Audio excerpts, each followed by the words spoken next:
everyone, it's the eccentric stylist here. Welcome to my channel, Happy New Year. And yeah, with the new year comes new videos, new updates, everything I've been putting on hold for the past year. But super excited to do this and really looking forward to giving everyone some updates on my game development efforts. So with that being said, really hope you enjoy this video and let's dive in. So the past 2 years have been quite crazy. A lot has happened then. I want to say I started my game development efforts roughly October or November of 2021. I don't remember the exact date just because at that point I was in grad school. This was very much so like a side project or a hobby. So yeah, since then I have graduated from grad school, May 2022. I took a month's break and then I joined the workforce full-time to work for a startup. So what's nice is now that that time after 5 is no longer spent on homework and tests, I am actually able to spend it on working on my video game more consistently.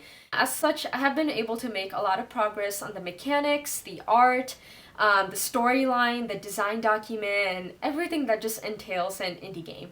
I did start it out as a surprise for my best friend, which I did spoil roughly 2 or 3 weeks ago. My big mouth, I know. But yeah, no, I'm still making this as a gift for her. My goals have changed since then though, a little bit. So while this is a gift, I also do want to expand it to a wider audience.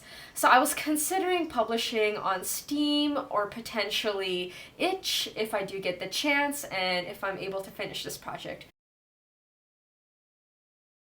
So I'm taking a look at my sketchbook right now. I do see I have roughly 50 scenes. So far I've completed only 15, which means I have roughly 35 to go. But yeah, I'm on a bit of like a hiatus right now for my artwork just because I switched gears to mechanics. I've been trying my best to come up with a consistent art style. This has actually proven much harder than I originally expected. Just because one, my background is not in art, it's in computer science and a little bit of math. And two, honestly, the last time I took an art class where I actually had to draw was back in 8th grade. So it's been quite a while. But yeah, honestly, it's really nice to reconnect with this aspect of my life, especially through game development. Despite being on a hiatus for this, I would love to get back into it once I switch gears back to art. And we'll see how that goes.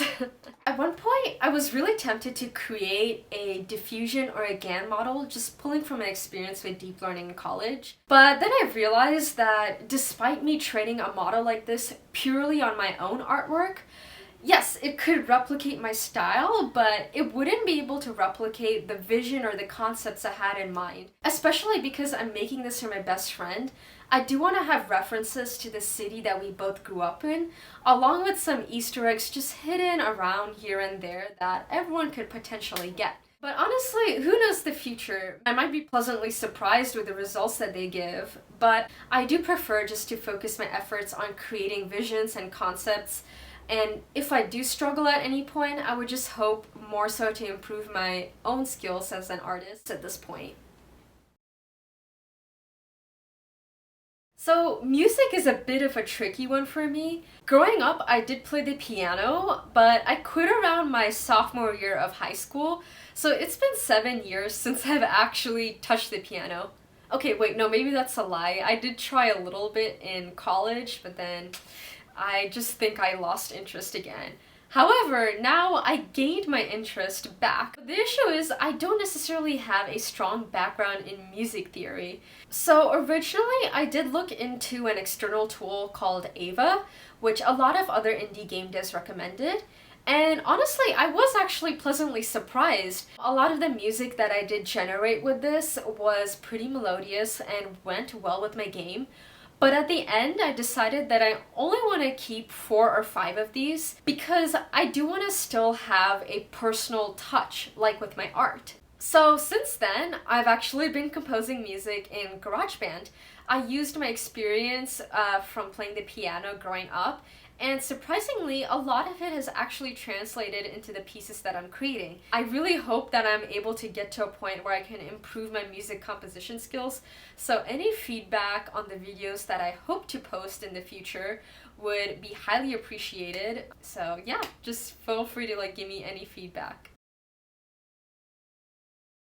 So over the past year, I actually ended up fleshing out most of my storyline.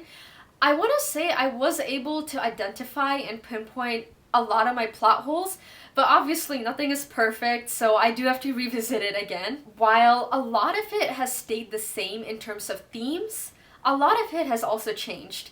So just unpacking that a bit, the themes that I did want to emphasize through the story were definitely friendship, mental health, managing internal and external conflicts, truth, and perfectionism. But what has changed is actually the heroes and the villains of the story. So like in real life, we all have our flaws and our strengths.